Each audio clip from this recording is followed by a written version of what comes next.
Okay. So we're doing our Patreon video. Welcome everybody back to Altered Vision Studios. We got Eddie Hill over there. Special guest Jesus Sifuentes, me, Miguel Cantu, Patrick Newcomb, and Renee Rodriguez. So thank you again for joining us all. We're going to be talking about our project Reefers Creepers. You can go to the website reeferscreepers.com. Get some information there. Thank you for joining the Patreon. If you'd like to contribute, go ahead and click the button to become a patron, and you can give us $2, $5, $100, $6.66 a day, yeah. per day. Or if you want to give us a total budget, $500,000. That's all we're looking for. 500,000 isn't much. That'll work. Yeah. It'll get us where we need to be. But anyways, we're talking with Jesus. He's been going off on all kinds of stuff for funding. That's his specialty. So if you're looking to make your own film and you need somebody that can guide you on how to raise the money, how to get distribution contacts, how to approach investors, how to make a pitch deck. So this is money in the bag. I mean, this thing gives you a pretty much a broken down business plan and a lookbook at the same time, which we were talking about earlier on this podcast that we're recording simultaneously. So that's why we have two microphones here.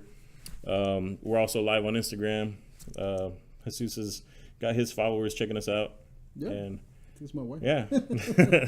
So that's what we're going to talk about today is his distribution plan, or his plan of film funding and getting it to distribution. So I think we should start the format, like, and feel free, Renee and Patrick, if I guess we can do a little bit of role playing, if you guys are like, potential investors, like what kind of questions would you be asking us collectively? Like, what do you need answered, or what do we need to present to you so you would, so you can make a, financial commitment, as of right now, I think at least my strongest suit is definitely, having relationships with distribution companies. So I've been contacting some of the distribution some of the distribution companies I've worked with before, and just all we're doing is just planning to see, like, hey, this is in the works right now, and eventually when it's pretty much what they call packaging, when more elements are attached, like whether it's an actor, whether it's some partial funding, or there's a sales agent or a sales agent that's interested in selling the foreign distribution. Then they can probably make a financial, make a financial contribution to the production, And obviously, we're still doing, cold emails to reaching out to other executive producers who've invested in independent films as well, And we've been actually the last 2 weeks, we've been getting a lot of, receptive, people have been very receptive to our information. They're asking the right questions. But once again, it's definitely a process to produce an independent film, to finance an independent film. I would say an average is anywhere between 6 to 12 months to get from. If that's not even including like how long the screenplay took Miguel to write. We're just talking about like since, let's say, since this pitch deck was made to where we get finance is anywhere between 6 to 12 months, give or take. good information. So you were mentioning like you wanted them to role play, asking what kind of questions an investor would ask. So let's put you all on the spot and say, if you had $500,000, right? Say you're a multimillionaire, so you have money to throw around, and you had somebody come up to you and be like, "Hey, I want you to give me some money for this." What would you ask them? If it was just I would ask who do you have in mind to play the roles? Awesome. What actors? As of right now, our main lead that we're considering is Bruce Campbell. He was the lead actor in Evil Dead, Evil Dead 1, Evil Dead 2, and then Ash vs. Evil. He's been in, he's had like 2 solo TV shows, and this is one of the things that whether you're an independent filmmaker or you're a producer, find out when you cast somebody, make sure that person's really worth their salary and their rate. One thing that Miguel told me was that Miguel obviously runs the special effects circuits, the Comic Cons, the horror cons, and everybody and their mother in that world knows who Bruce Campbell is. Like, he's like an iconic person, and that guy comes with a huge fan base. And that's obviously one thing that we can secure with an investor, saying like, hey, we have our one of our lead actors, is a horror icon who comes with, millions of followers, like devoted followers. Like, he has like a cult status. Like, that's how big he is. And then, so that definitely answers one of your Yeah. questions. And the other actors that we have in mind are all people that have, their own fan base. Mostly comedians. Mostly So- comedians. And are you cool with me dropping a couple of names Yeah, that we have in totally mind? fine. I mean- Like Carlos Valdez got me really excited because he's on Flash. He plays one of the lead characters on Flash. The DC,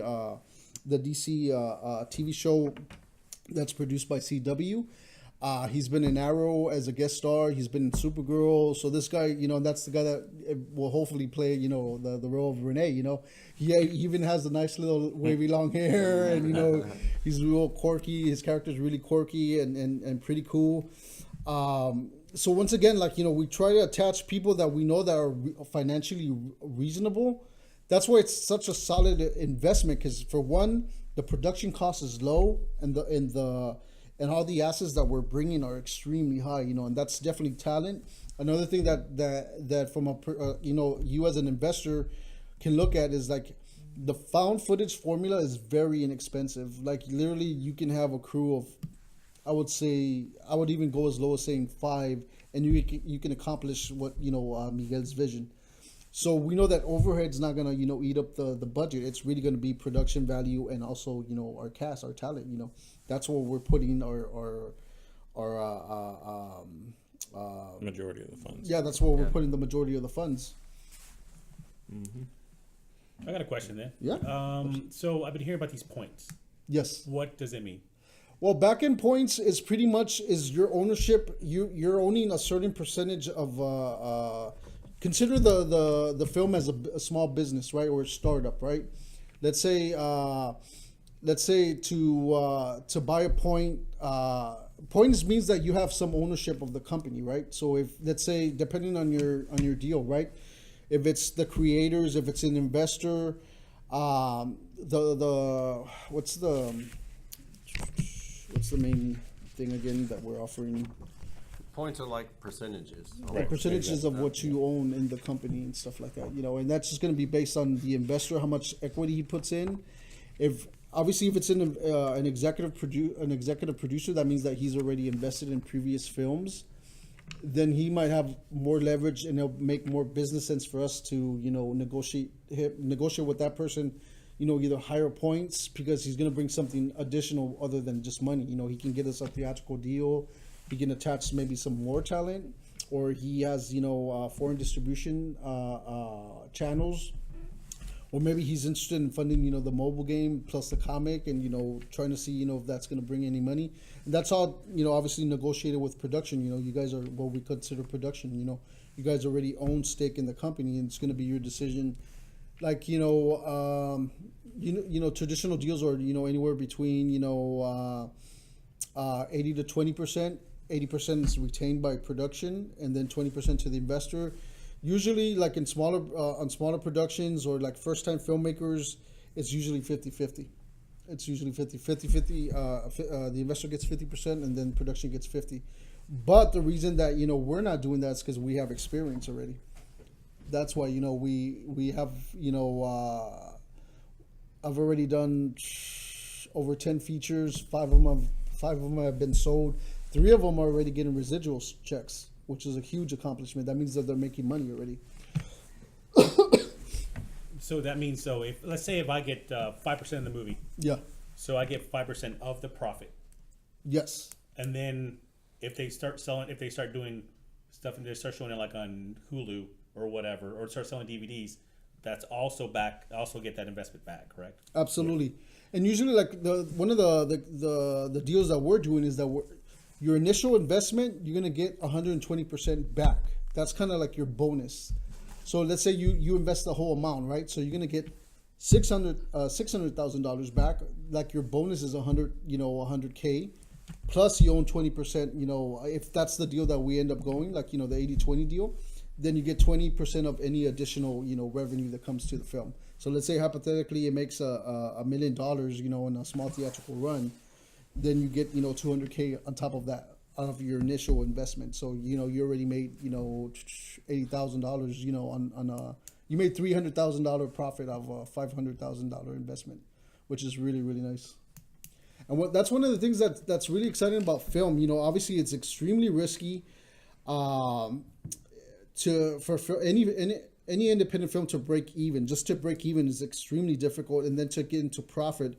But the thing that's exciting about independent film is that when it hits, and it hits a lot. We're talking about an average of 200 to 400% on top of what your original investment was, and the fact that, this is, the production cost is so low and the assets are so high, the fact that, already, if some of the names that we were talking about, if we got Snoop Dogg or, Cypress Hill to make a cameo, or people in that subculture of, the stoner subculture, and they're making, cameo appearances, and we bring their audience on top of our audience that we build on our own, and then plus, the distribution company, their marketing campaign that they do to attract even more fans and more eyes to the project, that could be extremely lucrative, like for the production, man. That's the goal, to get people excited, to get people, I hate to use this term, but like when you're pitching to an investor, Eddie, you want to get them greedy.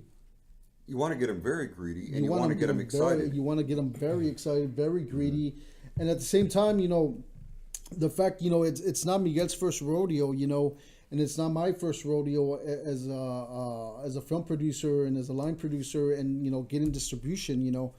The angle that we're going right now, like I said, right now, obviously we started off in the holiday season, so things are a little slow in the industry. But nonetheless, we've been getting, responses, from some pretty big distribution companies. These guys are no, they're no joke. They're pretty up there. And that's including executive producers that I've been talking to. And right now we're planting the seeds, and they're asking for more information. Like the next major step that I know that it's going extremely positive is when they start asking for the script. And I think that's going to be coming up like in this week. I'm going to start doing follow-ups. And seeing like, hey, I hope you had time to review our pitch deck. We have a business plan ready to be shot out to you. We have the script, we have the shooting budget. We have the shooting schedule, we have the film budget.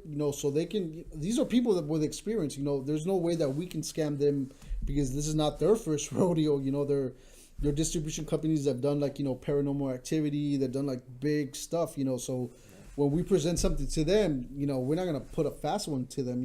They're gonna look at it like, okay, these guys, they're gonna make the they're gonna make the most of what they have, and we're gonna gamble on them because the elements are just too freaking dope to pass. That's no pun intended, right? Like, Let me ask you this. Yes, sir. Okay, if somebody has enough money to put forth to fund a film like this, whether it's 500,000, whether it's $1 million.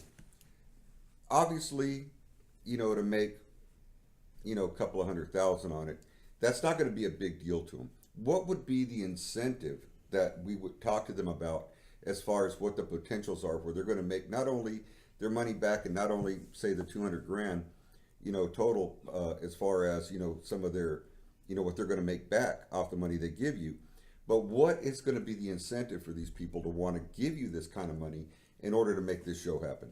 I love that you asked that question because this is one of the reasons, and you have to be very clever, very strategic when you're going about your plan. That's why I think product placement is such a great opportunity because if we're proposing, let's say it's this maker of rolling paper, or say it's Tops. Say it's Tops, right? And they just fall in love with the script. They fall in love with the cast that we're gonna put in. They fall in love with Miguel. They fall in love with the production company. Not only are we going to charge them to have their product in our film, if they double down, they know that screw what the money makes. We got these people, the fans of Reefers Creepers are going to be loyal customers to them, and they're going to freaking make money for like infinity, right? Like for as long as they smoke weed, if it's a 20-year-old stoner. Like buying commercial time. Exactly, right? So this is something, so in other words, on the pitch for something like that, it's not so much how much they're going to get back pretty much right away once this thing sells. It's going to be the long-term effect of the residual monies that are going to be coming in. And the loyal fan base that comes, like Miguel made it extremely clear, dude, I want to make a cult classic. And people have no idea how powerful a cult classic is. Because, let's take, Return of the Living Dead, right? I wish I would have looked it up. But let's just say, hypothetically, their budget was $3 million to shoot Return of the Living Dead, right? In the span of, I think it was released in 87 or 89 or whatever, from that time to now, that movie's become a cult classic, and I guarantee you, it's probably made over $50 million just on the lifespan of releasing the film. Plus, every other 5 to 10 years, they make that special edition DVD with new interviews and new behind the scenes. And for all we know, that thing could probably even hit closer to 100 million. Mm-hmm. So, for a distribution company or a studio, when they look at something that can become not only a cult classic but plus a franchise, I mean that's the angle that Miguel came up with, which is pretty exciting in itself. And not only that, the cool thing about this project, it can have multiple spin-offs, right? There's the reality show, the Paranormal Analytical. It can turn into a spin-off, kind of like similar to the X-Files, where the guys from Paranormal Activity are investigating every week. They're investigating a new, it's a demon, a UFO, or whatever. Plus the comic, plus the mobile game, and so we were really smart in thinking, not only smart but like really mature to say like, hey man, we have to think like a business, because we know that at the end of the day, let's say the movie only makes, they invested $500K in the film, but the film maybe bombed.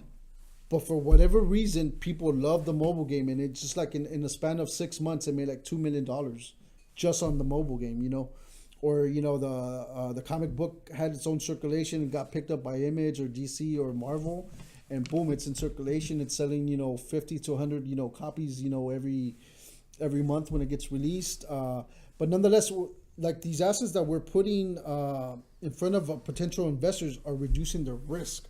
Because okay, maybe the movie won't make it, but maybe the merchandise blows up, or maybe it takes five to 10 years for this movie to finally become a cult classic.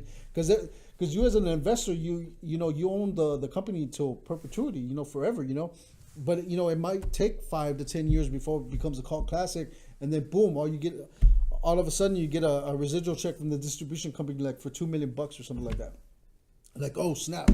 Like, that's like one of those things, like it might take a while before it builds its audience, but like the companies that, Miguel and Eddie and I have been discussing, the real players that we want to, have them excited and, expose them, expose the script and the pitch deck to them.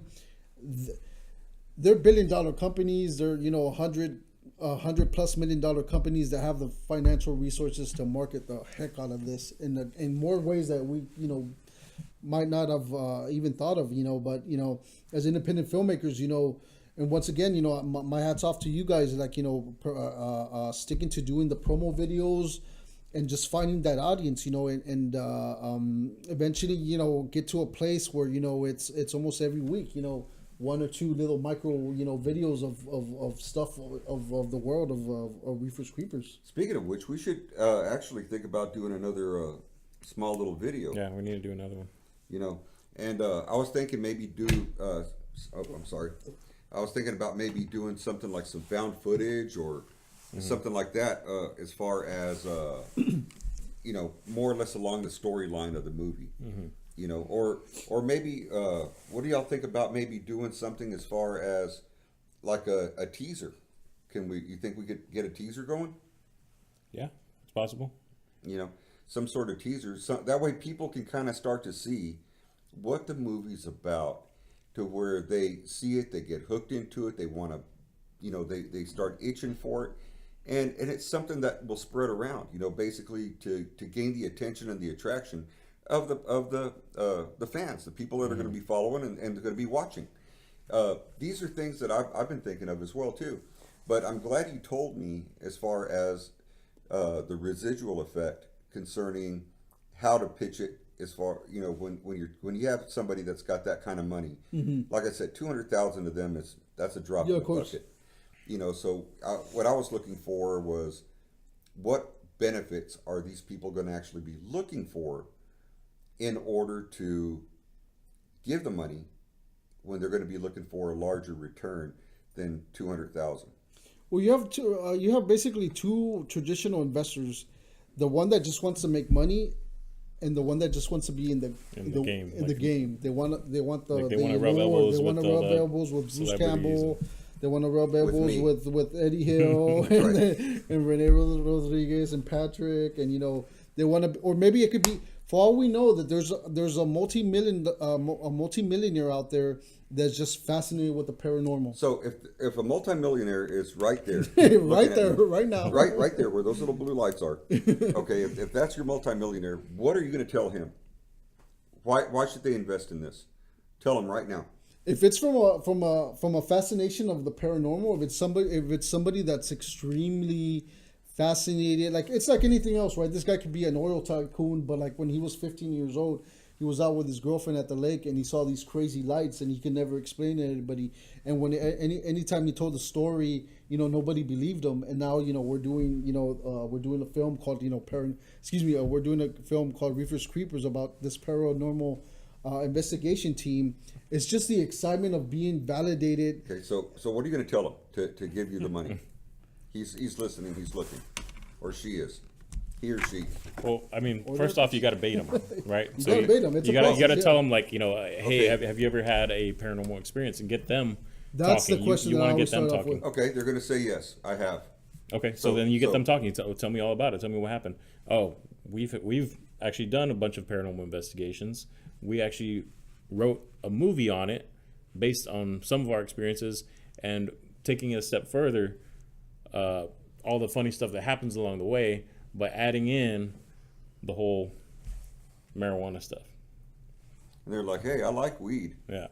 Yeah, Yeah, I smoke, I sometimes dabble, you'll get people that- I take a hit or two. Only problem is, like, we've encountered a couple people that just say, well, we don't like that topic. Like, everything else is fine, but Exactly. like the Yeah. substance stuff is That what gets to them. That is the craziest thing I've seen with this film. And you had a It's- good point too the other day when you said, okay, you don't like weed, but do you like money? Right. Do you like There you making go. money? So I mean, that's a good argument, but at the same time, there's a lot of people that are ultra conservative and say, I can't support something like this because it'll make me look bad. I was talking to Jesus about that earlier, and I told him, I was like, I said, Reefers Creepers comes with its own whole set of demons, just trying to get this movie out there and create the funding that we need in order to film it. Yeah. I mean, there's all kinds of roadblocks and things that we've run into, from the ultra conservative, like you said, to people that are interested, but they don't have any money to put down, and also to the main point of it, where it's just not getting out there to the right people. That's the big problem, is that it's just not getting out there.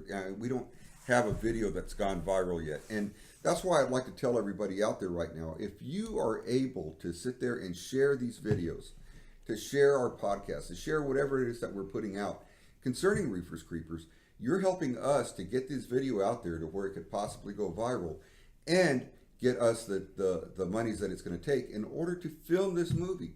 Because once this feature film is filmed, man, it's going to go all over the place, and it could even be on your TV set, and you could say that you had a part in it. So, I mean, this is one of the things that I'm talking about as far as getting this thing out there and getting it to the right people and getting it to the right eyes and ears, and the people with the deep enough pockets where they can actually help us to get this thing moving. And that's one of that. Once again, I have to go back to my base, back to what I know, and it's going through the distribution angle and also going through executive producers who have previously invested in independent films, and it's once again it's a process, and I can't delude, and I can't this is the thing, like anytime a filmmaker posts this behind the scene day one, I'm on set day one, and the actors are over there doing makeup and there's a camera set up. I guarantee you that filmmaker, it took them about a year to get to that place. Nobody wants to do the legwork. Nobody wants to do the boring stuff. Nobody wants to do the cold calls. Nobody wants to do the cold emails. Nobody wants to go film festivals and go to the markets, start networking, start building relationships that can possibly blossom. But once again, that's one of the things that I have to say that I specialize. I love doing the boring shit. Like I'm that dude that sits on the computer and I work on my copy. I work on my email structure. I work on the subject lines to see if I can grab somebody's attention. So just so they can reply and say like, okay, cool, send me the pitch deck. Let me see what you guys are about, And it's actually the fact that you've been getting real responses. I would say a good almost 40%, 50%. Yeah, actually, yeah, 30 to 40, return yeah. on Actually. just cold emails. People saying, "Oh, what is this? Either give me some more information, send me either your proof of funds, or send me Yeah. send me a business plan, or send me anything." So it's just been returning back with pitch deck, so they can get a little bit of information. If they want more, they can reply or respond back. But just the fact that you're getting a reply from people that have been in the industry and doing that kind of stuff, I mean, it's been amazing so far. And one of the things too is like And it's almost a numbers game. Like you It put really enough is a you put enough numbers hooks game, out yeah. there, eventually you'll get a bite, and somebody will help you out for your project. And one thing that I've noticed about Miguel, we're kind of like kindred spirits that way. We have a cool, calm confidence about us that if you put us in front of somebody that has that's is a high network individual, like he's worth a pretty penny, I can close anybody. It's just obviously me being in production and stuff like that. I've never been that guy that knows everybody. And that's one of the things that I'm continuously working on. That's why I keep on going to network events, because I know like the film markets that I attend, that's where the real people go. It's not not to discredit anybody locally or anything like that, but like that's where like the big dudes go. Like the people that the Lionsgates, the Bloomhouses, the Focus Features. Those are the representatives of that are actually attending there. And once again, you code, you just go in and boom, you pitch, you leave your pitch deck, then you follow up, and it's just, it's so funny because like when you go to the film market, I've been to the major one here in the United States is AFM. It's in Santa Monica. It's a week-long film market. What a film market is like that's where every single distribution company goes to sell their films to the foreign market, to China, France, Germany, Italy, like the whole world, other than the United States. And the first time that I went there, I have to say I was not intimidated, man. It was just like it was a collective energy of a bunch of other filmmakers like myself that were just there just to make it happen for their film and stuff like that.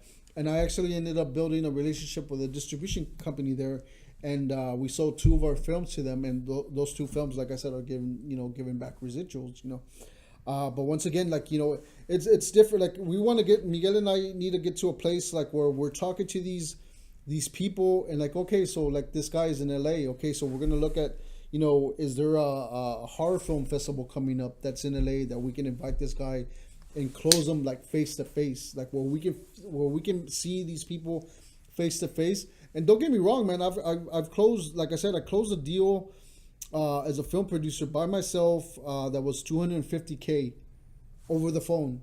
I never met this filmmaker, this executive producer.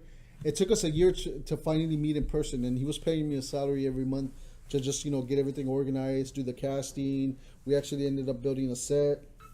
And all the legwork that takes place when you're doing an independent film. But I have to admit, that takes some guts on my end to give that executive producer so much confidence that he's going to trust me with that much money without ever physically meeting me. So maybe and it's so funny because most of my clients, I have a client in Hawaii, I have a client in New Mexico. There's another guy that I'm talking to in LA.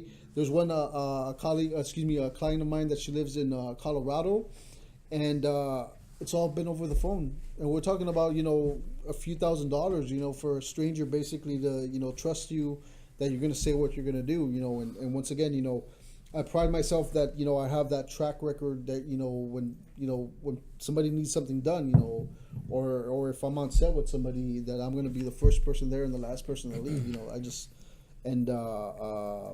It's a reputation that I've worked really, really hard to maintain. Because I personally take pride that when somebody hires me, they know that I'm gonna be there, like on top of everything, being on my game, getting production done. And that's the kind of confidence that we want to give to investors, to distribution companies. Like, hey, we trust these guys, not only creatively, but they also have the work ethic and the experience to make this happen, man.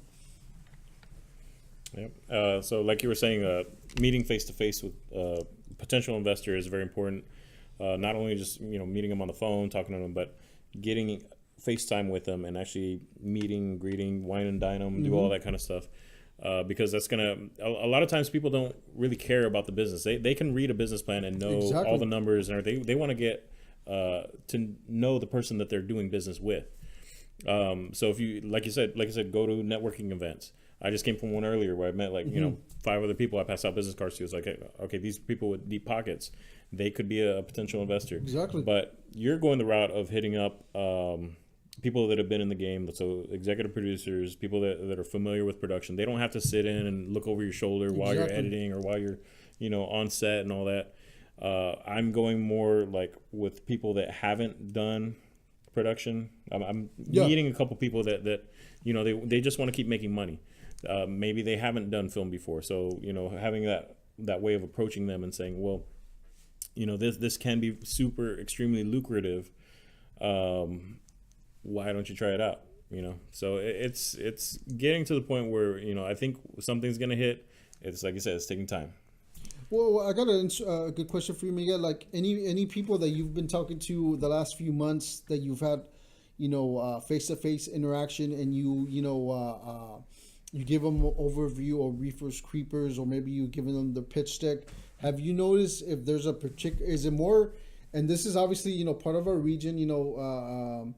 I love San Antonio. It's my hometown, but it definitely has a little bit more of a conservative vibe, and the fact that there's demons and that there's weed, Right.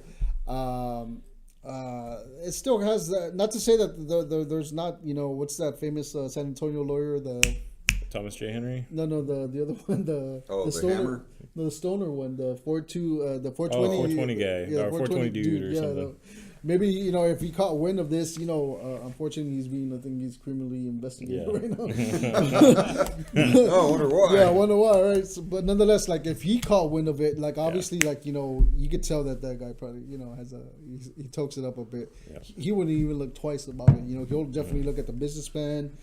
He'll look at our projections, and he'll look at what kind of relationships we've had in the past, and he'll just like, well, cool. Let's move forward, But back to my question, Miguel. Like, have you noticed any particular questions that they're asking? Like, are they asking for more information? Not really. I mean, a lot of them, they've kind of gotten discouraged at just the topic. So they have the funds, they have the means of doing it, and some of them one of them in particular, she actually has produced a couple films and all that. But I noticed after researching her a little bit, she's done a lot of conservative stuff. So I think she's even trying to get a pilot done that's faith based. Yeah. So if you run into people like that, that might not be. It's kind of like if you have a TV show. And ours being a paranormal one, we don't want it on the Hallmark Channel, right? Yeah, so you got to know where you're gonna pitch it to and where you're gonna send it out to. I So don't know. I think the Hallmark Channel would be they great. need it. They need it. They Yeah, need it, right? They need a book. Get in touch with their boost it up a little dead bit. relatives. Seriously. Yeah. And that's why, once again, I think that's why product placement makes sense. Because if we're talking to companies that specialize in the 420 community, We already know what their audience is or what they're into and all that. Yeah. We don't have to tippy toe around the topic. They're gonna just automatically there was a really good promising conversation that we had with a prominent vapor company out of Colorado, and it went extremely well. But I think more than anything, it was just this is one thing that's very frustrating about being an independent filmmaker. Most people don't believe that you actually do that, because they only see there's only 4 named producers that the majority of the general population would know that that's the guy that made so and so movie or whatever, and it's usually the directors and the actors that the general audience knows more about. So one of the things is man, are these guys actually really in the film industry? And obviously we are in the film industry. Obviously Miguel and I have worked on national, regional, and local commercials outside of independent film, but it's still film production. And he's done documentaries. I've worked on a couple of documentaries as well. But my bread and butter and the thing that I love the most is independent film. I'm pretty sure Miguel, feels about the same way, because we have more creative freedom. We don't have to, We know the game flow. Like we know exactly. Right, you've what, been there. Yeah, We know this isn't your first rodeo. Yeah. And we take gigs like, editing jobs, commercial jobs, like you said, just to pay the bills. But this is more like the labor of love kind of stuff. Yeah, so 'cause this there's is stuff we nothing want to like put it, man. all our creative juices into, There's nothing like it. as opposed to working for somebody else. It's going to call all the shots and say, oh, this is what I want. This Well, is what I I want to say- use your skill set for. I say we need to start juicing a lot Yeah. and quickly. Yeah. So we're gonna continue going through the process, and once again, obviously, Miguel has his full-time job as a filmmaker, as a special effects artist, and Eddie has his full-time job. I do this 100%. As a freelancer. So if I don't lock down a gig next week, I'm broke like for 2 or 3 weeks until same. I get the next Well, gig. I don't have a corporate job. I don't. I mean, you which is kind of, created our pitch deck for us. Yes. Okay. What was your thought when you saw Reefers Creepers and when you started putting together our pitch deck? How did you come about putting it together the way you did? Because I mean, you did such a phenomenal job in the way that this looks. I mean, I've seen pitch decks before in the past, and like most of them that I've ever seen, they might have a picture or two, but a majority of them is strictly just, boring paper. And this one you made more into like a comic book that's actually extremely interesting to sit there and read and look at. Yeah, it's really nicely designed. I mean, Very, if somebody sees yeah. this, they're gonna get Excited. a really good idea of what the movie's about, where we're all coming from, all our backgrounds, the information that he has on minimizing risk, the possible return on investment in a scenario, different comparable films, all the territories that they've been distributed in.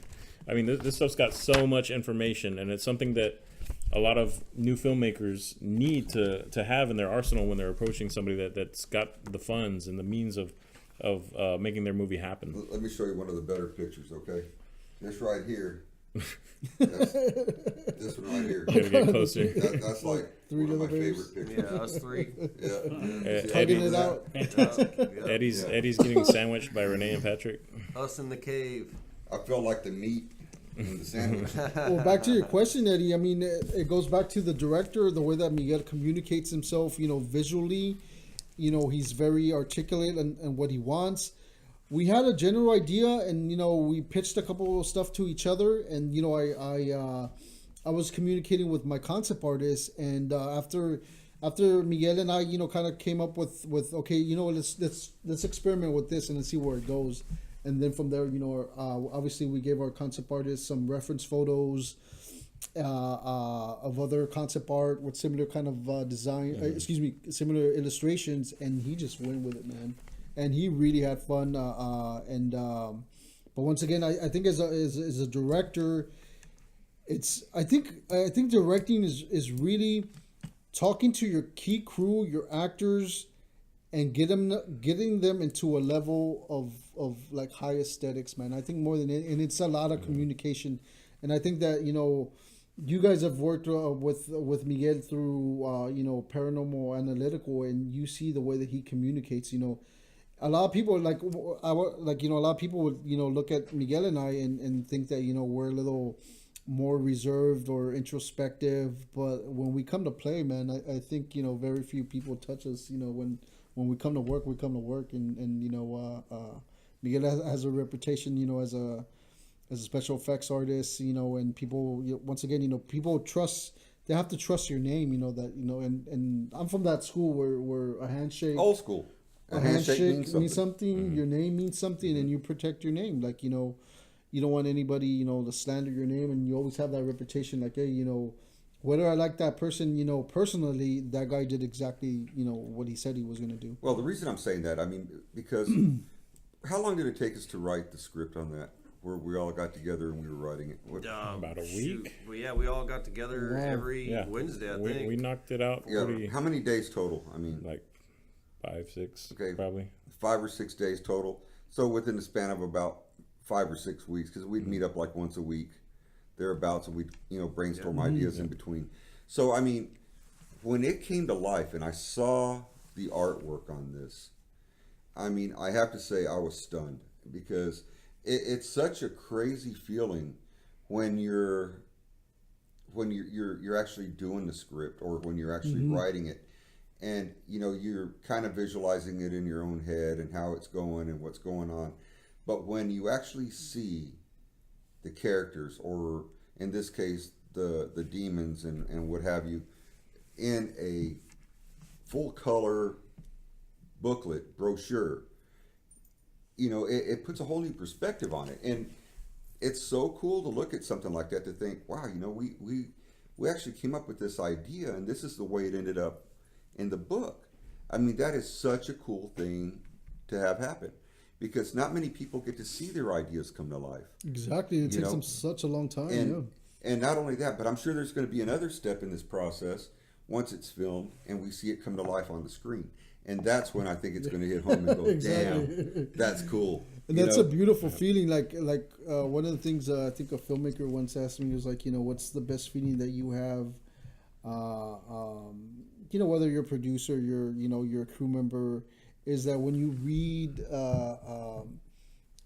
your script and then you see the actors perform that script, and it just like boom, works like magic, exactly the way you envision it, exactly the way what's that you cool guys. about this too is when we were writing it, each of our characters is our personality. Exactly. So we Yeah, we put our personality into our characters. So It almost wrote itself. Just the really dialogue. did, right? The dialogue was like, "What would you say?" Okay. So he said this. So what would you say to him? Okay, let's add on to that. And how would you interject? How would you jump in that? And it was always like crude humor, but it works. With a couple of little add-ons here and I there. have a question for you, Eddie.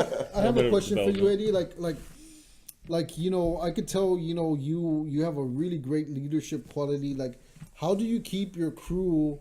Like I just barely came into officially as part of the member of Reefers Creepers. Yeah, we're keeping you, by the way. Yeah, so thank you. You ain't going anywhere. How do you keep the momentum going? Because once again, you're facing production. It's the reality. It's not as fast as people would like it to be. Like the minute that you finish that script, like, oh shit, like I'm gonna make a phone call in 2 weeks we're in production. Like I wish it was like that. I wish. Well, For some people it is, Yeah, but yeah, you have but to it be takes- established What- for that to exactly. happen. what you're asking, or what the question you're asking, is actually extremely difficult. That's probably the hardest part of this whole thing, is the wait, is the patience part of it. Yeah. well, And like with Renee, well, Renee's pretty laid back. I mean, he kind of goes with the flow, and and whatever happens, and sometimes I got to call and check to make sure he ain't dead. So I mean, because he kind Well, of. I'm so freaking busy. I don't want to hear it. I Okay, have so we're much all stuff to do. busy. I don't give a shit. I have an answer Okay. to that question. Okay, wait. Okay, Patrick. Yeah, we keep each other going because we're like a family. We've been investigating, hauntings and doing our deal for a long, long time. We've known each other forever. So we kind of treat each other like family members. Oh, so we're all brothers. the ups and downs, we vent to each, we call each other, vent to each other. Kind of like brothers. And the venting's a big part of it. Yeah, is being able yeah. to call and vent, Yeah. get stuff off our chest, and say, bitch I at wish each this would other. happen. I wish that would happen. Yeah, we all do. Blah blah blah. Maybe next week. And we have to keep looking into the future. You have to constantly keep looking into the future as far as what can be, what's gonna be, and then keep each other motivated enough to where we keep pushing forward and just keep the force driving in a certain direction, and we don't let off. There's times when eventually, some of us start slacking, and oh my God, and it's like, it's kind of like Yeah, you it's just got daunting, kicked in the man. balls, and you're just kind of hunched over there for a while. But, eventually, you got to pull yourself up and out and then get back into it. And it's kind of like me, I was, in the police department for 26 years and also in the military for 8. And so I know in order to get stuff moving, you've got to sometimes pick up the ball yourself and then start calling everybody and start just driving forward. Saying, okay, we're going to do this week, we're going to do that this week, blah, blah, blah, blah, blah, blah. And you just start assigning and making everybody do something. Yeah. It doesn't matter what it is. Even small little Yeah. goals. I mean, Yeah. as long as you're moving Anything. forward and not As long sitting as, still. as Yeah. long as you're not Every getting day. stagnant, anything at all will keep you moving forward. Because if you get stagnant and you start not doing something toward the betterment of this project, it's going to die. And you can't let that happen. Because there's so much work that's gone into it already, it can't fail. It has to make it. There is no failure, okay? and we're all a team here, and we all have to work together. And sometimes I'm down. Sometimes I call Mike, hey Mike, blah blah blah, and he'll sit there and talk to me and boost my spirits a little bit. And it's enough for me to end up calling these two other knuckleheads over here and trying to get their spirits boosted to where they're up and moving. Enough and to doing get something. enough to give you energy for another day, dude. Another Right. day, because it's so daunting as an independent filmmaker, and it's just like a romance, man. Like I'm pretty sure you guys were so the bromance was like thick when you guys Oh, finished that screenplay. Like, Oh, oh, my God. god, Oh, yeah. and your visions and like how much money you're gonna make. Patrick was swollen and running But around just- naked. But just like Doing any it all the time. like any good relationship that's worth its salt, you hit a wall, and then it's how do we collectively, cleverly, surpass this wall to the next one, until But the end goal is to get in production, well, right? the biggest driving force now, and I'm going to be honest with you, the driving force that we have now for this movie is you. Okay? And I know that's a lot of weight to carry on your shoulders, but whenever there's an email that you send out, okay, that's a possibility. Okay? So for every email you send out that I see show up in my inbox on somebody that you're contacting, that boosts me. That keeps the juices flowing. That's because we got our hands tied. We can't do much of anything. We have to wait. We're stuck. Yeah, we're on a We're, waiting we're, game. we're basically right now in limbo because there's not a whole lot as far as on our end that we can do to push forward, except I mean, keep there is posting still stuff we can do. Like I said, I came from a networking thing. So as long as you're meeting Right. other people and still putting it out there in the world and saying, oh yeah, we have this project. We just need somebody to help us. Well- You keep saying it enough times, eventually somebody's going to hear it and be It's like, like oh, yeah, Somebody's I gonna follow say I it. was yeah. just up in Colorado here recently, and I was visiting my daughter. And while I was up there, one of my buddies who is like a connoisseur of marijuana, and I gave him a whole bunch of the cards, the Oh, cool, donation cool. and stuff, because there's no one he doesn't know in the business. So I have him actually passing this stuff out over there. And gave him some of my business cards, gave him a whole stack of the other cards. By the way, I need to get more of those because I'm Yeah. out. And gave them to him so that he can start passing those out while he's out there. And by doing this, you just never know where you're going to get that bite. It could come from left field. I mean, we could be dead in the water, or at least we think we are, and somebody could pop out of the blue and say, hey, look, you know what? I've got the cash. Let's look at this and let's see what we can do to make it happen. Because you just never know. And it's just even like our podcast or Patreon or even Facebook and some of the things that we post, you never know whose Who's gonna be eyes watching? or whose ears. I actually are want gonna to hear give an about it. example on that. So one of my buddies, he made a film. It was a military film, right? A couple years ago, and he had this idea to do this horror anthology. So it was a bunch of short films that are tied together. Well, after he made his first film, it's out there. He was like, it's not a big film, but I made a film, right? So he was at a party one day, and this guy that was hosting it, a little inebriated, but he was like, oh, you're a filmmaker. He overheard that. You're a filmmaker? Oh, cool. Like, what have you made? And he's like, oh, nothing big, but it's, it's online. You can watch it. So he's like, hey, everybody, we're going to watch this guy's movie. So he puts it on. He's telling everybody, you shut up. We're watching this guy's movie. So as he's sitting there looking at this thing, the guy says, man, I would love to get into film. You know what? Do you have any other projects coming up? And he tells him about this other one that he had. The guy says, you know what? How much do you need? I don't know, $700 thousand or whatever. I forget how much the budget was. The guy was like, done. Let's make it happen. I was like, man, that's so awesome for that to happen just right then and there at a party. And you don't even know this guy, but like I said, a lot of it's FaceTime, getting to know people, and they are, they're kind of receptive to your personality. They want to know who you are as a person before they do business with you. Yeah, you just never know whose ears or eyes are going to fall upon whatever it is that you're putting out.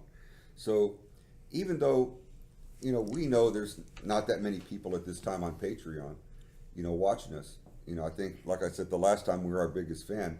But you never know who's going to show up and see this. You just never The know. fact that we're still documenting this stuff, somebody might, want to research us and be like, oh, what have these guys been up to? If they see that we're actually There's putting in consistent, work and yeah, consistent work on this. But yeah, well, I'll tell you what. I mean, we're very pushy when it comes to making this movie. And the reason I say pushy is because we're aggressive. We're not giving up on it. It's something that's going to happen. I don't care what it's going to take.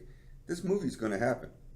Regardless of what anybody thinks, says, or does, this movie's going to happen. Period. We've got too much invested in it to let it fail. So failure is not an option. So it's going to make it, and it's going to happen. Just like some other projects that we have coming up. Those are going to happen as well. Yeah. We're not giving up on this stuff. And let's look at the math too, brothers. I mean, like, it's either, that's the thing that's so funny about, raising numbers, raising funds is like, it's either finding 20 people to invest 25K or finding that one guy that he just throws the whole thing in, Right. And if you look at from a business perspective and what we're offering, how we're reducing risk like by a buttload, man. I'm talking like, most independent filmmakers, all they have is a script and maybe an actor, man. They don't have they're not looking at it from the angle that collectively the way that we're presenting it, man. Like, there's other monetary funnels that that this film can make money outside of the film itself, and I'm not intimidated by that, man. It's just, right now I have to go through. Right now is like, right now we're definitely like in phase one, and phase one is just planting seeds. Then people know, at least the people that I think are important, or people who have that experience and they have a record of producing really good films, and just say, we're here. You have any questions, you just hit us up. We'll get on Skype, all three of us, all five of us, and we'll sell it to them like, hey, we're coming as a team. We have a reality TV show attached to it. We have a mobile game. We have a comic. There's merchandise can just go crazy once it gets produced and it's marketed properly. So we're looking at 20 people to invest 25K, man. And when you break it down, and you can even break it down smaller, maybe it's I can't think of the math right now, but like, maybe it's, maybe we'll start off with 5 to 10K, and we'll just keep on hitting that number until, it reaches, the final budget that we know that we need to accomplish this film successfully, because I've done micro budgets, man. I'm a very humble filmmaker. I never, look down on any filmmaker that hits me up. If I agree I'm going to shoot your film, I'm going to shoot it, whether it's, a 50K independent film or, a $2.5 million, independent film, But I know in order for you as a filmmaker to hit your potential, your film has to be properly budgeted. Because if Miguel, Miguel can say, hey, dude, all I got is, 25K, can we shoot this movie? Yeah, of course, technically we can, but is it ever going to reach its full potential? Is it ever Right. going to... Is it even going to make any money? Is it Or even we're gonna going make to any see money? that Because $25,000 again. Because in that sense, it's like there's no assets attached to it. Right, We couldn't because afford them. If it's $25,000, you could seriously just eat up that money, and that's the last you'll ever see of it. That's the last you ever see of it, and it'll be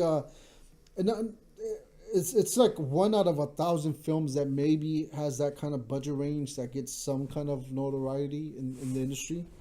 But once again, it's like, it's usually filmmakers who are alumni of, prestigious film festivals, or, they just had like a different network already, and they kind of knew that, hey, well, this is the only money that I could raise. I'm just going to run and gun it and just shoot it. And it happens, right? That's the whole alluring thing of it. But, It's also like winning the lottery too. I mean, it happens. But, it happens, but like, does it happen to me? No. It doesn't, because I've bought a couple of tickets, and I think the most I've ever won was like $20. So I'm like, fuck it, I give up. I would like to end the podcast with asking each one of you to define success for this film. Like, what's success for you? Being attached to this project, man. And I guess we could start off with Renee, because Success for me will be for me to have my show. I want to do my paranormal show. That is what I'm striving for. I want to make money off this show, of the movie, and then have enough funds for me to start my other show. That's my goal. I want to do my paranormal UFO show. Oh, that's wow. what I want to do. Cool, man. So my goal is to have my own show so I can investigate what I really want to do. Yeah. That is my passion, is to see what's out there. But I can't do it this seems like a stepping stone for me. Yeah. Once I get this under my belt, then I have a bigger opportunity for me to Yeah, your networking is going to change. go out yeah. there and get my show. That's my ultimate goal right there. Yeah, for me, it's basically to get what we worked hard on out there and make it big. To make enough profit to actually, like he was saying, reinvest it into our show that we've been working on. Yeah, I mean that's our passion. But I think that's all of our passion. Yeah, we've been doing is this to for investigate years. and to get our own show going. Or be a part of a show. That has national,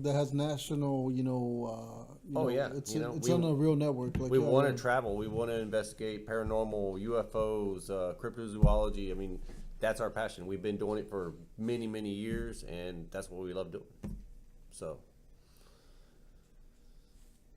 Yeah. I'll let Eddie answer. Well, for me, I'm like Renee and Patrick as far as it goes with our paranormal shows, getting that up and off the ground and running. But to me, it's a lot more than just that. To me, there's so much more that is rattling around in my head, and other shows that I'm already working on that I'd like to get out there and continue doing, and and basically write and get these things out there and just be successful, so that my family and I can be comfortable and not necessarily have to be rich or anything, but be comfortable and not have to worry about where our next meal's coming from, or if we're going to be able to make rent or whatever the case may be, or pay our mortgage or electricity bill or whatever, and be able to get out there and just enjoy life with the family and do the best we can, so that our own family, and I'm sure these guys feel the same way. we talk about it all the time. Yeah, of course. And to where we're not struggling, and what we're doing, we're getting satisfaction out of, because this is what we love doing. So I think it has to be a little bit of everything, but it's got to be more so for your family than anything else, because once your family's taken care of, the rest will fall in place. And that's what it's all about, guys, is just making sure that you take care of your family and move forward and do what you enjoy doing. And that would be success for me, to do what I enjoy doing and be able to take care of my family in the same respect. Most definitely. Yeah. All right. I think family aside, just the fact that we get to make a living with our particular skill set and talent, that what we do, I think that's the most rewarding thing. That you have an innate gift to go on paranormal investigations and know what to look for and be able to convey those kind of experiences to people, and for you to go after UFOs and figure out like what else is out there in the universe, and there's such a drive for that for yourself, that just the fact that it's being recognized by somebody else or a huge audience, I think that's going to be the most rewarding part. And for me, I mean, same thing, like being a filmmaker is just going to be rewarding in itself. Just having this and claiming, yeah, this is something that we did. We all got together. We put this together out of nothing, and we're able to make happen and make a living off it. We're able to, And just think how cool Yeah. it's going to be able to, go and show your family. Yeah. That That this is- and employ a ton of people. I mean, you can put a bunch of people to work on these Yeah, projects, exactly, bro. and then not rely on anybody else to come in and be like, okay, we need an investor. Where are we going to get the 500,000? It's like, we made that already. Let's put it into another project. And just to think, this was just an idea that we threw out there one day. Renee's And- idea. Renee's crazy idea. And this is going to become a movie, and pretty much set our lives to where we love, doing what we love and getting paid for it, and providing for our families. Renee, you're stoned right now. Tell us about what you're doing. No, not today. Not today. No, not yet. Wow, man. I've been working in the industry for almost 15 years, and I would love to finally work on something. And I love all the films that I worked on, man. Like they're like all you do is put your heart in, right? But I would love to be in a production that finally gets the recognition that it deserves, that it has commercial and also critical acclaim. You know that it does extremely well. And for me, like success for me, like to be in this film would be like that Rolodex is already gonna be, you know, set in stone. Like where Miguel and I or Eddie, we look at a Rolodex and we'll call so and so and like, hey, we got this idea for this film, and like, okay, cool, well, we're gonna finance, and like, you know, it's that struggle. I mean, we need that struggle, right? It makes us stronger, like to as filmmakers to keep on gambling our youth, our What time, youth? exactly right. I don't have any youth anymore. Our time with our family, you know, your financial resources, like that. And I know Miguel because, you know, we've been in the same boat. It's like the financial struggle as an independent filmmaker is real. But to get to a place where, you know, Get that payoff. where it finally pays off, like you want the 15 years that you invested in to be, you know, times 5, you know, times Well whatever, worth it. you know, well worth it. And I just have a feeling that this film can be a cult classic, dude, and it can do exceptionally well, and that pretty much, like, yeah, that's success for me. Like, your life changes, you know. Yeah. That's simple as that. Like, you know, And like I said, for the it's- better, you know. And like I said, it's not going to fail, and I mean, we're going to succeed in it. And the only thing I can tell you right now is that I am already looking forward to our next project. I know this one's not even in the can yet, but I'm already looking forward to starting our next project and starting our next big role in the movie industry. And not only that, there's so much that we can do. There's so many ideas that we have. So much work to be done yet that it's literally could keep us busy for the rest remainder of of our your career, lives, and you know, and we can be out here doing what we enjoy and making stuff that's not only going to be fun for us but enjoyable for you guys to watch as well. Oh yeah. Because I mean that's what it's all about. When bring smiles to you guys also, you know, and we see you guys look at this stuff and go, wow, that was funny, or that was pretty good, I love it. You know, that makes us feel good because we did our job at that point. And that's an important note that you brought up, actually, Eddie, is that, you know, as filmmakers, and, you know, a reminder to Miguel and a reminder to you is like, when we're pitching this film, let's make sure that we, which we obviously do, is that we have 3 to 6 other projects, you know, ready to go, because they're gonna say, we love this, or we might pass on this, but what else do you have? And then you pitch that, and you're just ready to go, because the amount of energy that, you know, I actually posted this question a while back, like, what's harder, writing a really amazing screenplay or raising money for an independent film? And everybody said that it was a lot harder to write an independent, you know, a good screenplay than it was to raise money.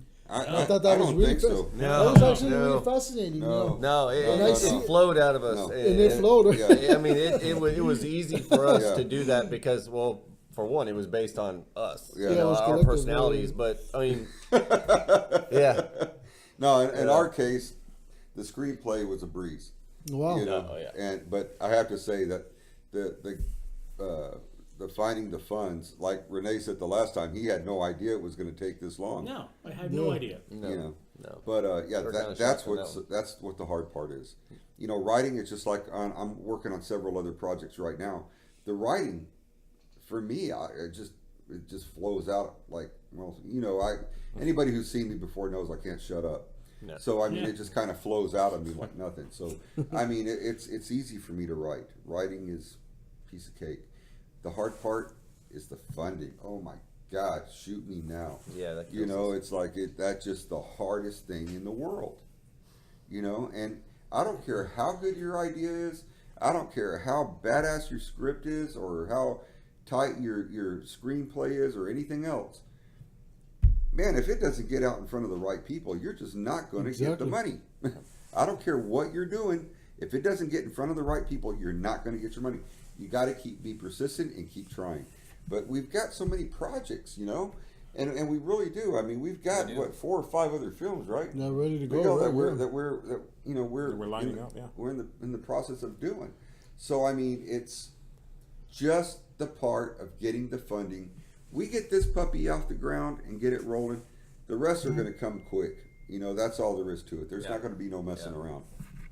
You know, and it's going to be, you know, we're going to be in here harassing Miguel every day. Exactly. Not here, Yeah. the new place. Yeah, at the new at the place. new Studio. place.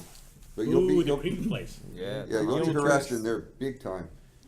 So Yeah. for the time being, anybody that sees this video or has any questions whatsoever, don't hesitate to ask for the pitch deck. We're not shying away from, this. We're in development right now. We're looking for funding, and if anything that we said was remotely interesting, or you're just curious and you want to test us out, you want to test our material, then hit us up on info@reeferscreepers.com, and we'll be more than happy to send that pitch deck, man, because we're ready to How rock and can roll. they contact you, Jesus? Me, you can find me on Instagram. It's Instagram at Mr. Sifuentes. It's Instagram /Mr. Sifuentes. Spell that. You're not going to know how to spell it. MISTERSIF as in Frank UENTES. You did that really What? well. You spelled Yeah, that I name. have to. I have to. I know my name. I know my name. It's yours. Believe it or not, man, I've been really excited with Instagram, and I think I use it more than Facebook now. There's just it's very it's really cool for making little quick introductions, and then one of my techniques is I say something that gets somebody really excited, and I automatically ask them for an email. As soon as they send me an email, I'm like, cool, give me your phone number, dude. Let's talk on the horn. Let's and see if if this can lead to something that something more promising for both of us, right? Like that's the opportunity that you're giving an investor. Like you're not begging. You're not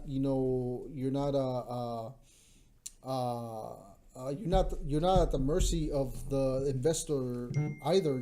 Because you have a commodity. You have something with a lot of potential, man, and it's it's beneficial for any investor. But an investor, a real investor, they hate having their money just sitting there. They have to make it work, because for them it's always it's incremental.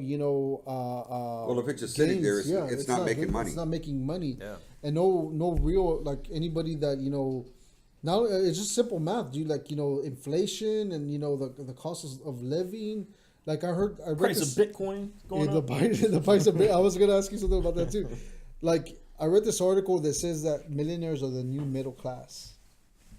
Think about that, man. Think about that. That's so insane to think like that.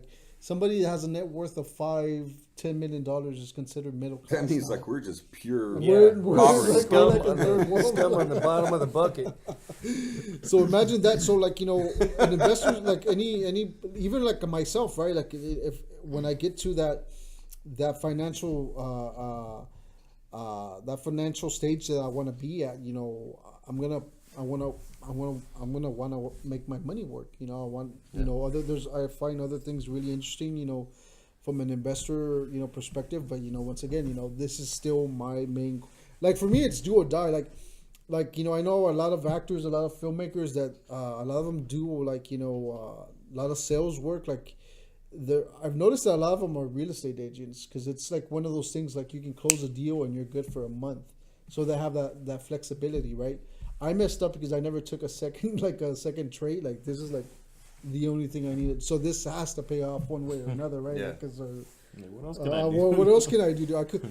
If anybody would look at my resume, they would freak out. They're like, "What's this? Why is there so many gaps?" And you being in production, why you're not working for 2 or 3 weeks, because you're waiting for the next job to start, or the next commercial, or oh, you only worked on this job for 4 days. Yeah, it was a commercial. They don't hire you full time.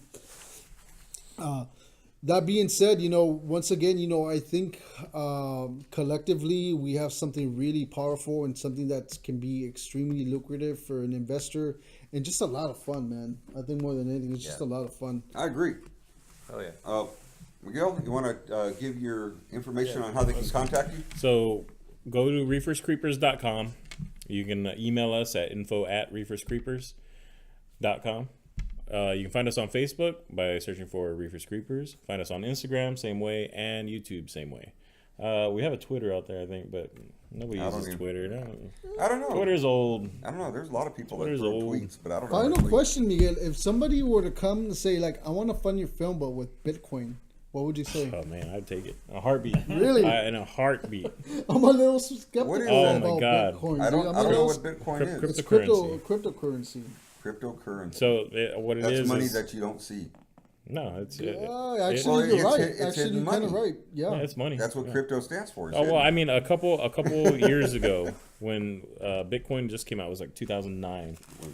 It was like $5 a coin. Wow, dude. Oh my god! Wow, I had imagine. at the time. I said, you know what? This is gonna be the next big thing. I'm either gonna put. I had $5,000 to play with at the time. I said, I'm either gonna put this into Bitcoin, You're gonna, or I'm gonna buy a bunch of camera equipment. And I bought a green screen. I bought a camera. I bought audio equipment. This is when I was living in Waco. And then now it's like wow, dude. If you imagine, I could be holding like opening up Ultra Vision Studios and compete with Lionsgate or Paramount. Or all that. exactly. It's like man, That's multi-millionaire. As of right now, it's at 15 15,000. It's almost back to 16,000. Wow. Yeah. per coin. Per Yeah. coin. Yeah. So that's crazy. Yeah, I would definitely take a Bitcoin or a couple Bitcoins, and It will literally take I mean you can reinvest that in other coins and stuff, and spread it out, and I mean quadruple your money within a day. Well, think about this. This actually might be kind of interesting too. Like if some investor says, "I'll invest, $50,000,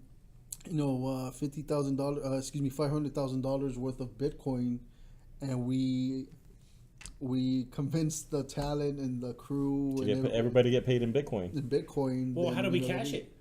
Yeah, exactly. You I'll don't- take mine to you- cash. You don't, put- need, you you don't put it really into- have it. You just say you do. You have a virtual wallet. What you is put that? on a What does hard that drive. mean? I still, I'm a techie. I still. It's a virtual wallet, like you said. It's a wallet that's You link it to your bank account, and then whatever it's traded for at the moment, you can put that money directly into your bank account. But it's not real. But it shows that it's in your account, but you'll never see it. It's like it's like trading.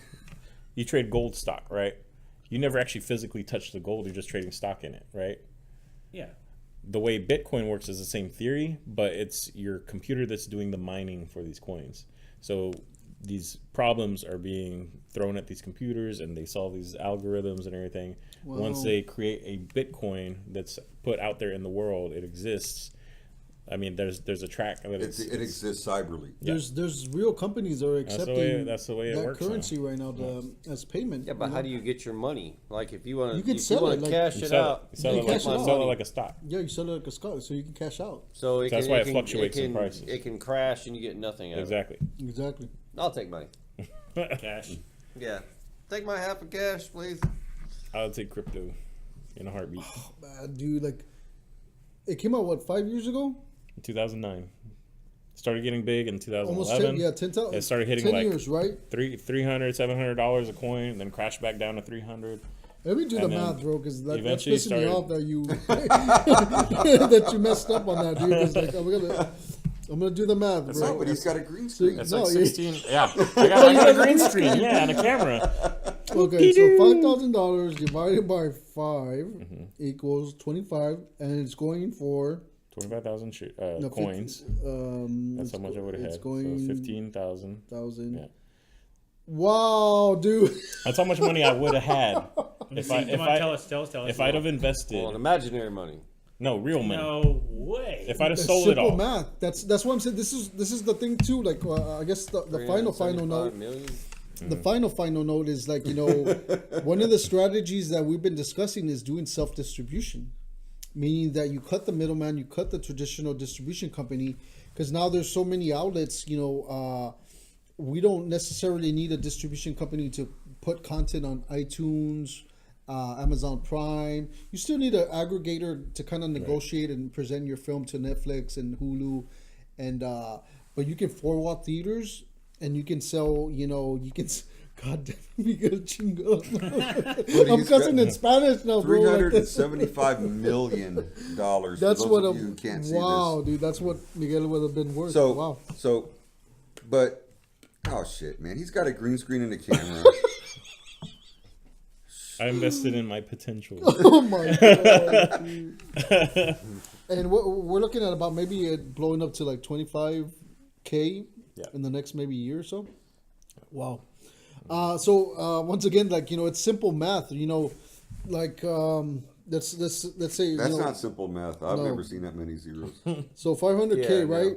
And we sell each DVD for $20. Nope, actually, Well, it'd be cheaper than that. Most of the DVDs. No, divided. That's what I did. So 20 goes boom. We need to sell 25,000 DVDs at $20. At $20 to break even. It's simple math, man. So it's not. It's a lot of hustle. And one of the things like with self distribution, it's exciting in the sense that you retain the majority of the profits without the middleman and their cut and plus their marketing expenses. But you do have to have a marketing budget. But if that's the number to hit, dude, and as soon as you break even, and the rest is just profit, dude. Who does Blu-rays anymore? You just go on Hulu or Well, Netflix. Well, that might be changing now with the new FCC guidelines if that stays in place. Which one? The new laws that they're trying to pass with FCC trying to Net regulate streaming, net What? neutrality. Are you Oh, serious? you're right. Yeah, You're so now right. Comcast has already pulled a lot of their verbiage off their websites, Oh, and damn. they're putting out, here's a social media package. There might be a you got to pay like resurgence in $70 DVDs. a month to get You know Facebook, what? Fuck Instagram, them. all I that. will never do that. Yeah. Exactly. So DVDs might. Well, this is So if this you is want the Netflix, thing. you got to pay extra a month just to No. be able to stream that much content. you No, know? no, you gotta find an ISP that's gonna do that. Screw you or fuck you, Trump. The I thing. don't think it's Trump. That is I don't Trump. think he it's helped Trump. push it. That is Trump. Yeah, it was the Republican, the Republican Congress that pushed it. Well, anyway, so that's simple math. But back to your question about DVDs. One of the films that I sold, I sold it to Redbox, and Redbox is extremely difficult to sell, like because they just have so many options, right? They gambled on our urban film, and they ordered 10,000 DVDs. I can't specify that number, dude, but it was a nice freaking penny. I'll show it to you guys this way.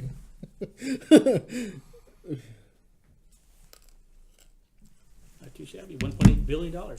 Yeah. So once again, like we can do this independently, where we use just an aggregator just to present it. They don't retain any percentage. They don't own the film. They don't get a cut of the film.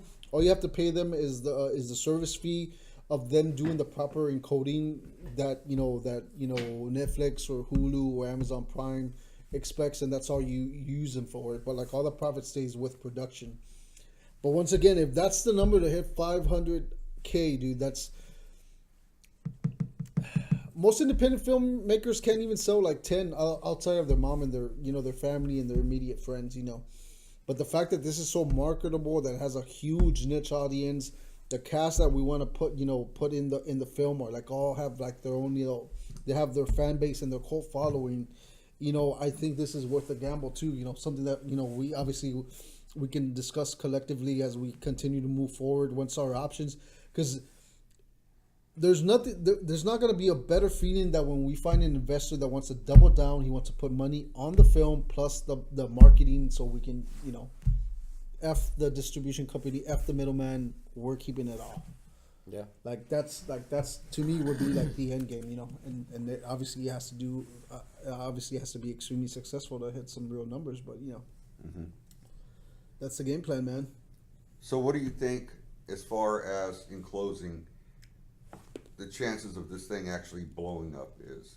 I mean, what's your own personal feeling on it?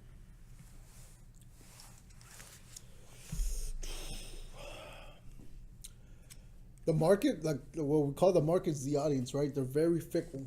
It's the studios. They have billion-dollar divisions that just study market research. If you put this actor and this actor, you're supposed to get X amount of dollars, and then it completely flops. Like we can never estimate. We can never get into the mindset of the collective, right? Like the collective, the beehive of what they're gonna. How they're gonna resonate with this particular film, but the simple fact that the script has those right elements, plus the cast, plus the vision. I mean, there's no reason why it shouldn't be extremely successful, and I think more than anything, if we continue pumping out content that eventually starts going viral, and people are just gonna start just gravitating to the project, whether this, it's a true story. You can't polish a turd. like it doesn't matter if technically, it really doesn't matter if the movie technically sucks. if the trailer is marketed extremely well, how many movies have you gone to just based on the trailer and you watched the movie and it All of them. completely sucked? Oh, Transformers! Thank you. It was terrible. There Last you go. Transformers. Terrible. Even a distribution company doesn't when you send them the DVD screener, that means the whole film. Even if all your friends, or even if the community of the San Antonio filmmakers hated it, we still sold it because once again it's marketable. It had the right elements for the right audience, for them to drop their marketing budget to like, okay, we know exactly who we're going to sell this movie to, and that's part of the game. Obviously, you as a filmmaker, you want something to be like a real classic, right? Like a real classic, like what's that movie? Like The Room. Like, have you seen The Room? Have you ever seen that one? No, I was told We should watch it. though, yeah. We have to watch it. Like, that's the epitome of a cult classic. Like this movie is considered the worst movie of all times, but it's probably The Room with I've seen it. The one You've that they seen did it. the parody It of is oh, hi, terrible. Mark. That guy did. The actor, is director. He did everything. Dude. It's like One of the worst movies I've ever seen, but it's so horrible. that it's actually good. You gotta watch But it. you, Like, it's you kind of have like to Sharknado. You have to go in the mindset. Yeah, it's a train it was wreck. made. You It's a gotta train watch It it. was made to be a crappy. Well, this guy did it for real, but you like Sharknado. It was made to be crappy. But once you go in there with a mindset it's gonna be crappy, you actually enjoy the movie. So that being said, like we can never, the Hive, right? Like I'm gonna call it the Hive. Actually, that sounds kind of cool. Like we can never estimate what the Hive is gonna be into a month from now, a week from now. For all you know, there might be a new law that passes, and they get more, restrictive with weed, and for some reason, some kid smokes, and he does something extremely stupid, and there's just and it's so huge funny because backlash, there's think tanks, in the government and the studios. They have like 10 to 20 of the smartest people, and all they do is create these scenarios and try to get into the mindset of the try to Hive work through it. and try to work through it. But no matter what, like Miguel's loyalty is to the script, the way that he sees it, like the way that he's envisioned it, the way that all the beats, all the laughs, all the gags, all that stuff, and then once it's done, dude, it's really out of your hands, dude. It's just whatever the audience makes of it and like how devoted they are to the film, But overall, dude, all the other elements are there, Well, It's this just- is the end thing right now. I mean, Yeah. It is. it's You're talking what about Instagram everybody's earlier. talking about. Excuse me? You were talking about Instagram earlier, so Yeah. there's a lot of Instagram groups on pot. Yeah, There's a insane lot of them since amounts. it's legal now, or it's legal in some states. It's blowing up. I mean, a lot of people Insane. before all this stuff happened. There's been a lot. Most Americans smoke pot at one time or another. Now that it's legal, people are actually coming out of the woodwork saying, "Hell, I'm smoking pot now." Oh, yeah. And now it's becoming more and more and more and more and more, and Acceptable. it is acceptable now. Yeah. It's Yeah. It's gonna not a be big the same deal. way of having a shot of whiskey or having a cigarette. Yeah. It's gonna Well, be it's also like, as far as UFOs and things like that, people before, you couldn't get them to say that they saw anything. You could have in the No. 50s when it was really, really Even- into it. even No, then. in the 50s, and then it kind of went down in the 70s Because, well, and people 80s. were really afraid to come out and say that they saw something. Oh, if they did, you're a nutcase. Yeah. exactly the reputation. Now yeah. it's kind of like pot. It's acceptable now. Mm-hmm. So Well, I think that should do it. Last words, Miguel? Last words. Let's make this movie happen. Come on. This movie happened. All right, we need Invest. we need people that want to either put their product out there. If you want to make money on a film, this is the best one ever made You really can to make a return on. We've already let the cat out of the bag and told you what kind of actors and talent we want. We're looking at Bruce Campbell as the main one. Anybody hears the name Bruce Campbell knows it's going to be a movie that's got a built-in audience that's going to watch it no matter what. I'd Just watch it. because he's funny. He's super funny, and you know what kind of character he's going to bring, and that's to be expected. So, other than that, happy holidays to everybody. We celebrated Thanksgiving, and a lot of it we couldn't even make it out here. I had the flu last week. Oh, wow. But we had Thanksgiving. Everybody stayed home pretty much. We didn't come out here because everybody wanted to be with their families. We just had Christmas the other day. I don't know if anybody celebrates Hanukkah or Kwanzaa or whatever, any of the other holidays. Festivus for the rest of us. And jubilation. And yeah, Well, so New happy Year's holidays. is coming New Year's up, coming so up. Yep. Happy New Year's. Happy New Year's. 2018 is going to be our year. Yes, We sir. finally make all this stuff happen. And, There's gonna be a lot happening in 2018. A lot. Yeah, we're looking forward to some good announcements mid-January, hopefully, fingers crossed. But other than that, thank you for tuning in. Thank you, Jesus, for joining Thank you, us. Thank you, Eddie. And, Patrick and Renee, man. Yeah, we Yeah, really thank you. appreciate it. And all the information that you gave, I mean, this is like gold to people that wouldn't know where to go or where to take their movie. There's so many people that want to make a film and they don't know the proper steps on how to do it and how to make money doing it. So if anybody wants to contact Jesus, get him involved in your film. Yeah, I mean, he's a wealth of information. So thank you again. Thank you, Miguel. Thank you, guys. All right. Let's shoot this, Bubba. Tune in next week. Let me turn this. Alrighty, everybody. So that's going to end the podcast. I want to thank everybody for being here. Jesus Sifuentes, Patrick Newcomb, Renee Rodriguez, Miguel Cantu.